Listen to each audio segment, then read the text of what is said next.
Super Bowl is coming up, and as you can see here, the Seattle Seahawks will be favored over the New England Patriots. As of right now, the Seahawks will be 3.5-point favorites. I gotta see it to believe it.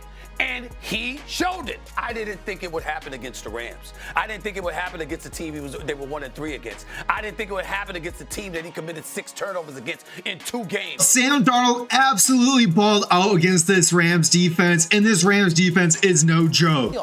Third down, Sam Darnold's QBR, 94.8.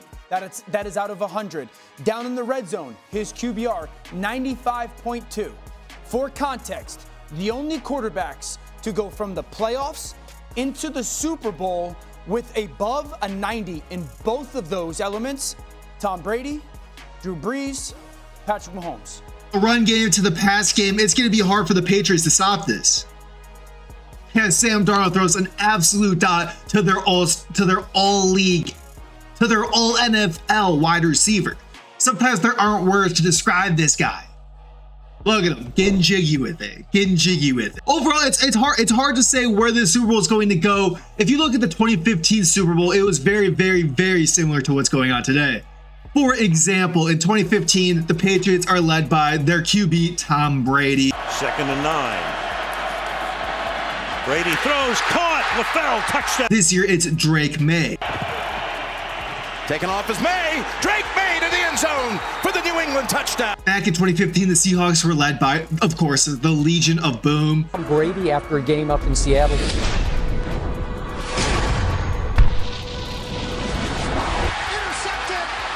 This defense was excited to face a high-powered offense.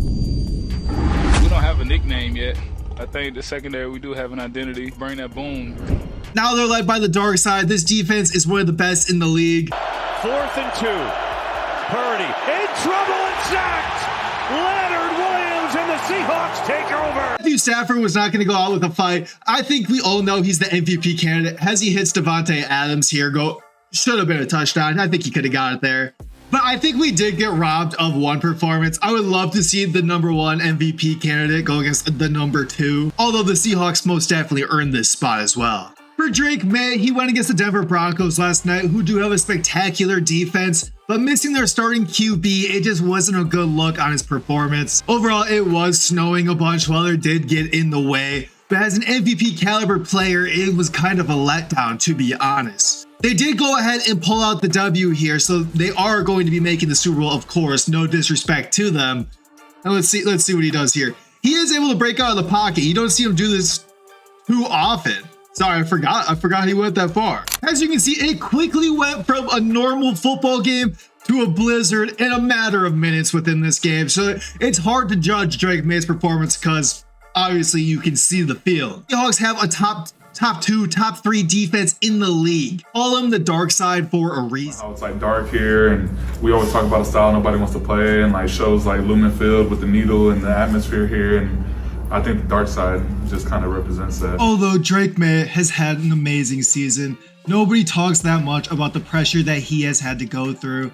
Since the Tom Brady era, the Patriots remained in rebuild mode until now. With a rapid turnaround from last season, from 24 to 25, they had a record of 3-14. Now, in record-breaking time, they're 14-3 and they're entering the Super Bowl. I have to respect how the Patriots went about this after losing an all-time great in Tom Brady. They didn't pay their way, they didn't cheat their way, they did this the right way. And now they're back in the Super Bowl before 4 other franchises have ever made a Super Bowl in their entire franchise history. For example, the Detroit Lions, the Cleveland Browns, the Jacksonville Jaguars, and the Houston Texans have never made a Super Bowl. The Patriots were able to go from losing Tom Brady, losing Bill Belichick, to restarting brand new, and they're back in the Super Bowl already. Truly remarkable. You realize you were the second youngest quarterback at 23 years old to be starting the Super Bowl. With Dan Marino. Process team, man. Whatever out there tonight. We're going to the Super Bowl. That sounds pretty good. Now, again, the Seahawks are going to be 4.5-point favorites, and for the total amount of points, they're looking at it to be a high-scoring game at 46.5. I don't know about that. I don't know if that Patriots team is going to be able to help with this. I don't. But as you can see for the Super Bowl MVP, it's going to be favored Sam Darnold, Drake Maye, the QBs, of course. It's most frequently going to be the QB. But then you got Jackson over here, Kenneth Walker. It seems like it's going to be the Seahawks here. And I know everybody in Seattle wants to go out for revenge, especially after that Super Bowl about a decade ago. Ugh. When you say a decade ago, it starts to seem like, oh, I'm getting old. Wow. But I'm excited for it. I feel like this is going to be a fantastic matchup. Let me know who you guys are personally going to take. I kind of like that it's a very similar story to what happened in 2015. I think the stars are aligning for the Seahawks to get their revenge. If we get anything close to how historic this Super Bowl is, we are in great hands. As we're going to go take a look at the scoring plays. As you can see on this play here, they decided to feed Marshawn Lynch and he was able to go ahead and get that touchdown. But this game was pure cinema, straight action. I really hope this is what the Super Bowl we're going to get looks like. I guess they are saying that they're assuming there's going to be 46.5 points total. That's the betting, over or under. So there is a chance we're in for a great one, fellas. Seems like it will be an offensive type of game this upcoming Super Bowl, which is always a good sign. So it will be similar to what happened back in the day. Obviously completely different teams, but the play style, play structure is shockingly similar. Of course, for Seahawks fans, winning here would be such sweet revenge, just due to the play that you are about to see right now. One of the biggest plays, if not the biggest play in Super Bowl history. I couldn't be more pumped. This is football, baby. It doesn't get any better than this. If you guys enjoyed this type of video, this little commentary, this little edit, please drop a like below, and I'll see y'all next time. 24. That makes me number 1.